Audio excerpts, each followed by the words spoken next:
Hey kids, welcome back to Robert Hotspots and to the first video of a new tutorial series on Songs of Syx. This is my favorite new city builder game, so I'm going to make a bit of a quick start guide to help you guys get into this game. I will update this guide if there are major changes in upcoming versions, but for now I'm just going to pick all the default options and kind of give you guys the vanilla Songs of Syx experience. So let's hit play, random game. I wouldn't touch anything here. I'm going to pick humans just because they're kind of the most well-rounded race. So let's hit confirm. I'm not going to pick any titles, and we'll just keep everything on random and kind of standard. Our first task here is to place our capital. What we're looking for as humans is a high fertility area with access to sweet water and forest. And we also want to be near kind of concentrations of a variety of resources like this.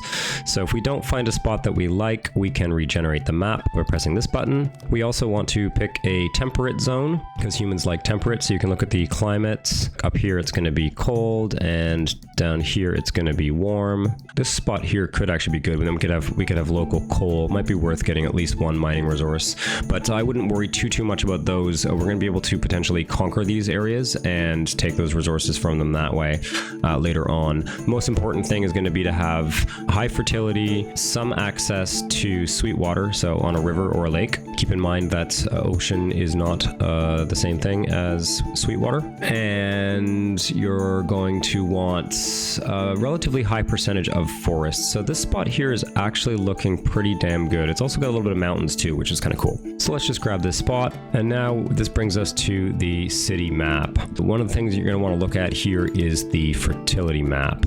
Especially as humans, because we are going to be doing some farming. So we can see a big high fertility area here. All the areas along the river are going to be high fertility. So when we're picking our landing party location, we are going to want to pick something that is close to high fertility areas and close to wood, and then potentially also ideally close to either animals, like these animals here, or some kind of harvestable resource that's going to give us easy access to food early on. Actually, this spot here might not be bad. We don't want to be too close to the animals because they are hostile. They will attack you. You may want to take into consideration kind of defensive features.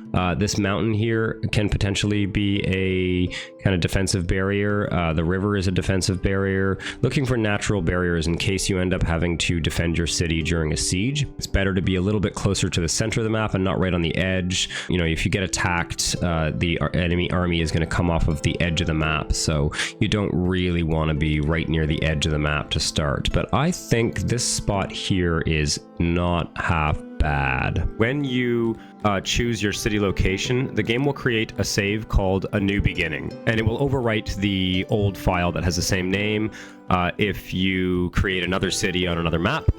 So if you regenerate this map a bunch of times or whatever, you may want to drop a save. So I usually just name it with like, this is the randomly generated name of your city, and I just leave that 0 there or whatever. So we'll do that now. That way, if you have a map that you like and you want to maybe start again on that map, you can go back to that save file. So let's drop our landing party here. And before we unpause the game, we're going to want to take a look at our kind of starting situation here. So what we start with is 10 human oddjobbers and a few piles of resources, and I'm pretty sure these resources are always the same. So we start with 60 stone, 20 rations, 16 livestock, 100 wood, and 40 grain. So we're going to want to make use of these resources, and one thing that's very important to understand in Songs of Syx is that resources spoil at different rates. So you can see here, like stone spoils at -1% per year, and livestock spoils at -50% per year. And when we build a landing party, we also get this throne room building. So there's your throne there. Your citizens always have to be able to walk to your throne. If you end up with a citizen who's cut off from your throne, essentially they'll kind of starve to death. So these rations here are basically preserved food, and they are going to spoil at minus 10% per year, which is a pretty decent rate. Like they keep for a pretty long time. While we can rely on these rations, I think a good first move is to get the 16 livestock into a pasture. Once the livestock is in a pasture, it's going to start producing various resources, and the livestock will reproduce, and you can actually grow your herd of livestock. Whereas when it's sitting on the floor here, it actually essentially just disappears over time. And livestock is very expensive to purchase, and there's no way to harvest it on the map. So if we run out of our initial livestock stack, we're going to have to buy livestock from our neighbors, and that's going to be very expensive. If we go to work, husbandry, we have a few different choices of pastures, and we can hover over these. When you look at the little icons of the different species, you can tell which species are proficient at working in the various pasture types. And you can also see what resources these produce. So you can see here the Entelodont pasture produces 1.5 meat and 0.09 livestock. The numbers are also blue because Entelodonts and aurochs get a bonus to production in temperate climates. So we could do an Entelodont pasture for meat, or we could do an auroch pasture for a mix of meat and fur, and I'm going to go with the auroch pasture. When you're placing your pasture, you're going to want to take a look at the fertility map mode here. So you click on this overlays here, and you're going to look at the fertility overlay. The light blue areas are high fertility. I would recommend picking an open area with relatively high fertility. You don't need the absolute highest fertility for pastures, but you do want relatively high fertility. You can see here, there's actually some harvestable grain here. This is kind of wild grain just growing on the ground. We don't want to build over that because we won't be able to harvest it. So we definitely want to make sure that we're not overlapping that. And what I'm going to aim for here is a pasture that's going to have about 10 workers. So I'm just going to drag out something like that, maybe 9.8. And the pasture is going to need a gate, and most of the buildings that you build in Songs of Syx have an efficiency rating, and there's usually some kind of auxiliary furnishings that you need to add to the building to increase that. You always want to make sure that this is at 100%. You can play around with the different sizes of these to see what's most cost effective. So you can see that's 302 wood is what it's going to cost to build this. And if I go to that larger one, yeah, it's the same. So we can build one of these large huts, and that's going to bring our efficiency to 100%. So when we're ready to go, we just hit this construct check mark. So what we've done here is we've created jobs for our odd jobbers. These odd jobbers here are people who are not permanently employed by one workplace. And what they do is they look for usually the closest job to where they are. And once this pasture is built, it's going to start employing a number of those people permanently. So we're going to want to queue up some more jobs as well. You can see that it's going to take 302 wood to build this, and we only have 100 wood sitting here. So what I like to do for early game wood is queue up a grain farm. That way we can make use of this little pile of grain. When you're planning a farm, you're going to want to put the farm on very fertile land. So I like to use open lands that's kind of inland for pastures, and I like to use the land along the waterfront for farms. And I'm actually looking for a piece of land that has a fair amount of trees on it, because they're going to clear these trees first, and that's going to give us more wood and help us complete the pasture. So we're going to be killing two birds with one stone. So what I'm looking at here is this fertility number. We can see it's 95%. If I go closer, I can actually get right up to 100, but I'm going to aim for about 90% fertility. For this farm, we can go straight to the maximum size. I wouldn't recommend building over the Sweetwater. You might want to get like a fishery going in that water.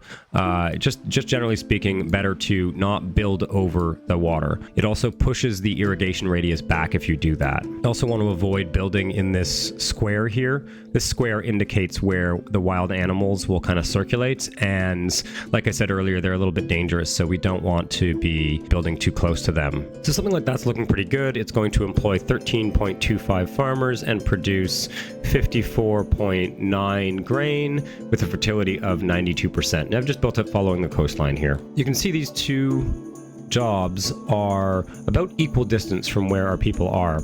And we do want them to focus on the pasture. So I'm going to go into the settings tab here. and pick suspend jobs. I've actually set up a hotkey for that. I use this a lot. We'll click that, and you see now it's grayed out. So they're going to do this job. And then once we get kind of stuck or we need more wood, we'll activate this job, have them do a little bit of work here, and then we'll suspend it again and have them go back up here and work. Right, so we're ready to unpause. The game can run, right now it's pause here. You can see the hotkey for that is 1. This is 1 times speed, 3 times speed. You got 25 times speed, and you double press forward to get 250 times speed. For now, let's go to, we're gonna kind of stick with speed 3 and 4. So as soon as we unpause, they're gonna do this little thing. I've paused again here to show you. If you hover over them, you can see what they're doing. They always start by swearing fealty. Every time new people arrive in your city, first they swear fealty to the throne, and then they start kind of going about their day. See, now they're walking over to this job. This light blue here indicates tiles of this job that have been allocated to workers. And since we've got 10 workers, there should be 10 jobs highlighted. So the first stage of building any building is clearing the land. You can see these sort of little squares here. They indicate pieces of the land that either have kind of stones or wood lying around, and they're going to clear that land. And those resources are then going to kind of lie on the ground, just like these ones here, and can be used to build other things. And this is why we've got this farm queued up down here. I'm going to go to speed 4 for a second here. And you can see they've pretty much cleared the land now. You can also see here we've got wood. There was wood lying on the ground, so there's kind of wood lying around here. There's a stone as well. They found some stone lying around. And that wood we can use towards this construction or towards other construction projects. So we've just passed through the first day of the game. There's a day and night cycle. I've actually turned the night cycle off, which you can do in the settings here. I turn it off because it makes it a little bit harder to see what you're doing, especially at night. The game starts on day 1 of spring. And in the early game, we're going to want to pay really close attention to what season it is. You'll kind of get used to glancing up here and seeing, oh, okay, it's summer or it's winter. And the reason for that is that some resources, like for example, these wild vegetables over here, are going to ripen in the late summer. And we're going to be paying attention to our rations here because if we run out of food in the winter, we're not going to be able to harvest vegetables and we're going to have to go hunt animals, which is a little bit more dangerous. So you just want to pay attention to what season you're in, how much food you have lying around, because we might need to pause this project. So once they've cleared the land, it's cleared 100% here, the next step is they're going to bring the materials that are necessary to complete the building to the building. Yeah, so you can see they've already grabbed some of the wood that's just lying around here. And now they've gone down here and they've grabbed the wood from that pile there. We're still going to be short about like, I don't know, 180 or so wood. So at this point, I can go down here and activate this job. And as they clear the land for the farm, they'll bring this wood here over to build this. So I'll just let them clear a little bit of it. And then I'm going to suspend this job again. I'm just going to go back and forth until this pasture gets built. Okay, so now they've brought all the materials to the Auroch pasture here, and then they're going to start actually constructing the building. This is going to be a good time to, again, take a look at, so we're on day 3 now of spring. How many rations have we got left? Okay, so they've already started eating the rations. That's normal. And now they're going to start constructing the building. They're just going to walk over the entire building and construct it. So once we hit 100%, the building is now open. It is a workplace, and our odd jobbers can be assigned to work there. It's going to take a second for them to actually fill the workplace. So, oh, there we go. All of our workers are assigned to this Auroch pasture. And you can see up here, when workforce, we now have 0 odd jobbers.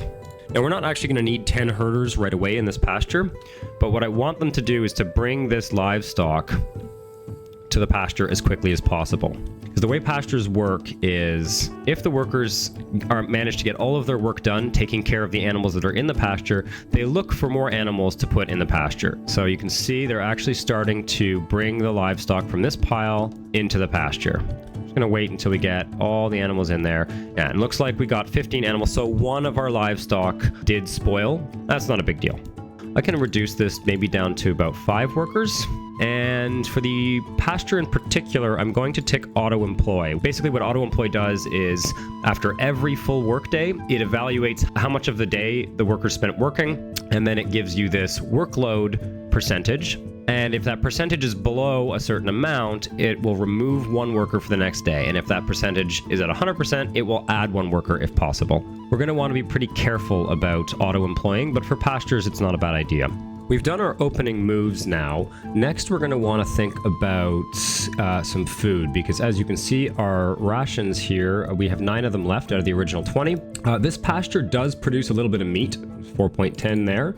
If we click on this tab here, the food tab, we can see that our production rate is 4.10 and that we actually need to produce at least 5.5 to have a surplus and start accumulating food. So if we don't find another way of getting food, our people will start to starve. We are on day 1 of summer, so we're not going to have time to finish this farm and make a bakery to bake that grain into food before we run out of our starting rations. And we're also not going to have time to build kind of other ways of, fisheries and other ways of getting food. So we're going to have to do kind of a hunting and gathering solution to food for the time being. So it's day 1 of summer.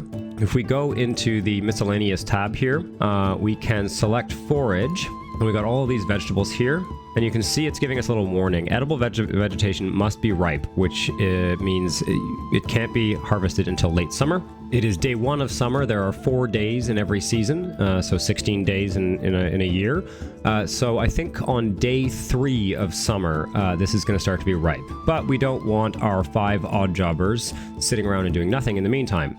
We can also hunt some of these onks here. Now, I don't advise clicking and dragging over all of them. There is a risk your odd jobber gets mauled and killed, and we don't have a lot of people right now. We don't want to lose them. So I'm literally I'm going to select maybe 2 or 3 of these. When they kill these animals or harvest the vegetables over here, they're basically going to leave the food lying on the ground. So when people get hungry, they're going to have to walk all the way over to that spot to get their food. Once again, we can kill 2 birds with 1 stone and go into civics, distribution, and we're going to build a food stall. I would aim for a food stall with 1 to 2 workers. So something like that's probably good. Food stalls cost wood and stone. We do have a little bit of stone left, but yeah, we have enough stone actually to build that. And we should have enough wood sitting around on the ground here as well to build that. Looks like one of our odd jobbers has gone to do a bit of hunting at the same time. Thankfully, nobody got mauled, and the food stall is done. So when we click on the food stall, we can see that it actually automatically assigned 3 people to this one. I'm going to lower that down to 1, and I'm not going to turn on auto employ for now. I'll probably do that later. And now we're selecting the food types that we want to be at this food stall. I would leave this on the default for the time being. So we've still got another day before the vegetables are ripe. We can start building some other amenities that are going to increase the health and safety of our people and keep them warm in the winter. So let's go to health here and grab a well. And other, we can select a hearth. And then we can also grab a house. Generally speaking, I usually just go for the largest one. And we can start right away by building 2 houses so that we can allow our population to expand. Okay, it's day 3 of summer. You can see that warning has gone away on the vegetables. Let's go to suspend jobs and suspend these 2 jobs. So they're going to go over and prioritize grabbing the vegetables. Okay, so they've cleared all those vegetables, and you can see that they are kind of just lying on the ground here. And the food vendors who work at this food stall, their job basically consists of finding food on the map and bringing it to the food stall. So they walk back and forth and fetch food. So we'll activate these jobs again. Another thing I'm going to do, I kind of built very close to where these animals are. So I'm going to go into the miscellaneous tab here, go to construct and build a fence. And that's going to discourage our workers from kind of walking in this area where the animals are. And it's also going to prevent the animals from kind of wandering into town. Looks like we're running low on wood and stone. So we can go into the miscellaneous tab here, go to terraform, and you've got a number of options for terraform here. Fell tree, clear rock, clear all are the ones that we're most interested in right now. I've actually made a hotkey. I use the hotkey T for clear all, and then I just select one of these icons here. So we're going to queue up a little bit of clear rock over here, and we could fell trees, except that we're already working on this farm. So we'll just do this again here. Now that the food is stored in the food stall, you can see that we have 13 days of food. Once we are storing food, we can see how much food is stored. So we're obviously still not producing enough food, but we do have a bunch of food stored. This production rate does not account for food that is gathered on the map, such as hunting and the vegetables up here. You can see that in 1 year of harvesting this, we produce way more than enough food for our population of 10 people. You can also see over here, these 10 humans, there's a little yellow arrow, and that is telling us that there are additional immigrants that want to move into our city here. So the way that you increase your population in this game at the start is entirely through immigration. Later on, we can build nurseries and we can do natural reproduction. But for the early game, we're mostly just going to be trying to attract immigrants. The way you attract immigrants is your happiness has to get to a certain level. Afterwards, people will want to move to your city. The way I get to this screen is you can right click on humans here, or you can go to the plebeians tab here and you can select these are all the races: humans, Cretonians, Dondorians, etc. And here what it's showing us is the various ways in which we can increase our happiness or fulfillment. And we can see that this blue here indicates that that category is improving. We're getting a big bonus just because they have access to their favorite foods. We're also getting a bit of a bonus from the fact that we have 13 days of food stored. People are happy when they know that there's food in storage. This maxes out at 40 days, by the way. We've also given them some services, so we have food stalls and that well that's come online. So we're going to get a hearth on, we're going to get some other services that are going to increase our happiness. We can start to increase our population. Because we have 13 days of food, I am going to accept one immigrant. We can either manually set how many we want to authorize, we can automatically set a threshold at which it will stop authorizing people, or we can actually double click. We can double click on this and it will automatically authorize all the aspiring immigrants. I would recommend authorizing immigrants very cautiously in the early game, because if you let too many people in and your food production can't keep up, things can really spiral out of control quickly. So I've clicked that and we've now authorized 11 people. This is our latest odd jobber. They're going to come from this static entry point on the edge of the map here, and they're going to walk all the way from there all the way down to here. And as soon as we authorize another immigrant, the happiness threshold to get more immigrants goes up. It'd be nice for us to get this hearth done before winter starts. We are now on day 3 of autumn. So I think I'm going to suspend this grain farm once again. And look at that, we finished the hearth right in time for winter. So I'm going to activate this farm again. We do want to get that farm planted as soon as possible. We may end up losing a lot of this grain, but I'm not too worried about that. There is some grain up here we can grab. In fact, let's set up a forage order on this grain so that every time that grain ripens, we'll go grab it. And we're going to start continuing to clear this land here. I don't really need any more stone. We're sitting on a pretty substantial pile of it right now. I can go into the delete menu here and select delete jobs or smart remove. I'm going to accept another 2 immigrants because we still have 12 days of food. So it's day 1 of winter. Possible that we're going to need to go and hunt another animal if we start running out of food. So I'm not going to take any more immigrants in now. I am going to build a janitor. So that's in the miscellaneous menu, janitor. And the janitor is going to make sure that our buildings don't start falling apart. I usually build janitors like this, as small as possible. If we hover over, for example, the hearth here, we see degradation 0%. Well, if we leave this around for a couple of years, it's going to start to degrade. If it starts degrading, the quality percentage there will start to go down. And that's a really bad news.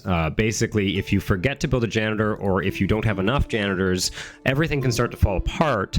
And it's like sort of a downward spiral. People get unhappy because of the quality of their services. People start leaving. People start rioting. It's a bad scene. So we've built a janitor. By the way, when we click on the janitor, we can see the range of the janitor, this blue area. We can see the same thing for food stalls when we click on them, for hearths, and different buildings have different radiuses. So you don't want to build anything outside the range of your janitor. And I always leave janitors on auto employ because it's just too easy. Once your city gets bigger, it's just too easy to have things start falling apart, and you won't realize it. You won't realize it until it's too late. Because I have the pasture on auto employ, we can see that we're actually up to 20 animals. So we went from 15 to 20 over the last year or so. And that means we're starting to produce a little bit more food. We've still got vegetables sitting on the ground here. We're going to be able to forage this again when we get to day 3 of summer. So I think we are going to accept another few immigrants here. We'll take 3. And if we accidentally accept too many immigrants, we can always go and hunt the animals again. We're coming to the end of day 2 of summer. So let's suspend the farm once again in preparation for our summer foraging. See, they're foraging the grain up here, which is going to help us complete this farm, and they're foraging the vegetables. We should have a ton of food sitting on the ground now. So I'm going to authorize another immigrant, and we're going to keep building this farm. We're up to 8 herders. So we can see that the number of herders here is increasing pretty rapidly at this point, and pretty soon we will be at the maximum number of animals that this pasture can hold. This is a good time to think about building a warehouse. I'm just going to build a very small warehouse up here with 10 crates like that. So the way warehouses work is you select any of these types of resources and you decide what resources are going to be stored in what warehouses. So right now what we want to do is we want to store the meat, want to store the livestock and the leather. It's also probably worth putting some vegetables in there, the grain that we've started gathering, and we can also put a crate for stone and wood. One of the advantages of storing food in a warehouse as opposed to letting it sit, like here or like these vegetables just sitting on the ground, is you can see that meat, for example, degrades at minus 100% per year if it's sitting on the ground, but if it's stored in a warehouse, it degrades at minus 75%. Workers like these herders here, when they finish their workday, will take whatever they've produced and put it in the warehouse. Typically, odd jobbers will not necessarily go and pick up, say, these vegetables that are lying on the ground here. So we are going to want to designate one delivery man to kind of work permanently in this warehouse. And this guy is just going to kind of wander around looking for resources that are sitting on the ground, like this wood here, or this stone over here, or these vegetables, and bring them to the warehouse so that they won't degrade quite as quickly. I'm not that concerned, actually. I'm probably going to remove the box for stone here. Stone degrades very, very slowly, so it's not really worth storing in a warehouse until a later stage. But even the wood here, just going from 30% spoil rate to 22.5% is pretty damn good. We can kind of follow this delivery man here. If you click on someone, you can follow them and watch them. So yeah, he's going to pick up this grain lying on the ground, and now he's carrying it back to the warehouse. The warehouse food storage also counts towards our days of food here. So we're now up to 16 days of food. So let's grab another couple aspiring immigrants here. And the next thing we're going to need to build is a carpenter. Carpenter is the first crafting building that you're going to need to construct. So we go into work, crafting, carpenter. Going to design a very small carpenter for 5 workers. So now that we built this carpenter, it immediately assigned to all 5 workers. It also defaults to auto-employ. I'm going to take auto-employ off and put this down to just 1 worker. And then we're going to add a box here for furniture. We're hitting a bit of a bottleneck in terms of immigrants again, so we're going to need some more services. We can start with a speaker and a lavatory now that we've unlocked furniture. One thing that's worth noting is that these kind of industrial workshops produce noise, and humans don't like living near noise. So when we build our lavatory, we can actually put it between the houses and the carpenter here. We can also place a mass grave. I'm just going to put this kind of up here for now. If one of our citizens gets sick and dies, or gets mauled by one of these animals, and they die, their body's just going to be lying around, and that makes people very, very unhappy. So it's really, really dangerous to not have one of these. But our speaker is done. The speaker takes 1 employee, and that's going to allow us to authorize another 3 immigrants. Now we're going to need to increase our housing again. I like to look at the noise overlay when I'm choosing where to build my houses.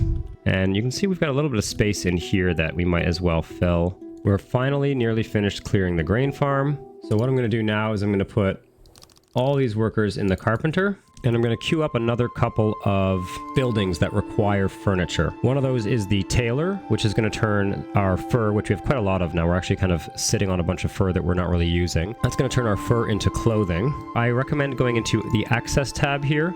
Actually, you can just go to all for all races. Select the access tab. By default, your citizens are allowed to have 2 sets of clothing. This is, in my opinion, a little bit more than you need in the early game. So I'm going to decrease it to 1. Their heat and cold resistance will go down a little bit when you go from 2 to 1, but I just don't find that 2 is all that necessary in the early game, and it's going to create a bit of a bottleneck in terms of how much clothing you can produce before you get better industrial technologies. To get the tailor, we can go into the crafting menu here and select it manually, but I find the easiest thing to do is you can select another crafting building like this carpenter, press shift, click, and up here you can change it to tailor, because we're just going to build a tailor that's the same size as our carpenter. The other building that we can start building right away is a market. The market functions the same way as the food stall, except that it stores equipment and furniture that's distributed out to people, and it also gives a services boost here as well. That's the market done. Early on, I would highly recommend that you only allow clothing to go to the market, because we're actually not going to be distributing out these resources to the population. We could give them like wood and furniture and stuff like that for their homes, but generally you're not able to produce those things efficiently enough in the early game, and this becomes a bit of a trap because your furniture fulfillment goes up, and then you increase your population, and then you're not able to produce the furniture to provide furniture to that additional population. While we wait to finish up this farm and these other buildings, we can go into the refining menu here and start building a bakery, because of course we can't just eat grain, we have to bake it into bread, and we'll put it down right beside the grain farm here. So this bakery is complete, but we do not want to be employing people in it right now. We're actually not producing any grain. Our grain is going to be going towards planting on this grain farm, and once it's planted, we'll start to get a yearly harvest of grain, and we can turn this bakery on. So to turn it off, I can turn this slider down, or I can simply click this button up here and turn activity off. Another thing we can build early on is some roads. So that's in construct roads. I have it set to a hotkey. When we open up the roads menu, it takes us automatically to the path usage overlay, and it might be worth waiting until kind of daytime, like kind of late in the day. It'll show us where people are walking the most. I really don't recommend building like huge areas of road, large public squares and stuff, because your roads do have to be maintained by your janitors. So early on, if you build too many roads, you can actually kind of overwork your janitors. So you really just want to build the roads where people are actually walking. Our lavatory is complete, and the tailor is complete. So you can see here, we're actually at -2 odd jobbers because we've got 5 tailors and we've got this plumber here. So I'd say it's time to authorize some more immigrants. Sitting on 27 days of food. Always check how many food days you have before you accept a bunch of immigrants. Okay, so we finished most of our basic services. At this point, we're just waiting to collect enough grain to get this grain farm going. We're just going to kind of rebalance our workers here. Maybe we can put 3 carpenters and 5 tailors. I don't really think we need any odd jobbers for the time being, but if we do, we can reduce the workers on either of these crafting buildings. We don't want to be removing workers from any of our services, because we will lose the happiness effect that those services are providing. When we get above 25 population, we unlock the laboratory. So while we wait for summer to come around so that we can harvest the grain, we can build a laboratory. It's under administration. I'm going to build a laboratory for about 20 workers. Can accept a bunch more immigrants. Can just make sure we have enough housing first. So we can look here.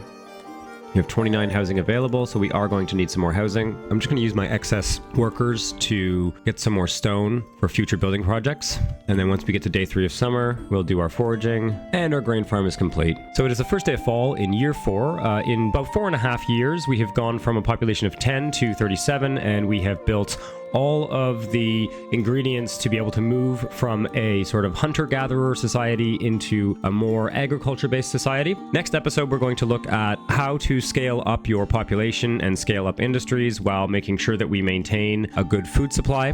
We're also going to build a garrison and put in place some defenses and start to get trade going so that we can acquire resources that are a little bit more difficult to acquire locally.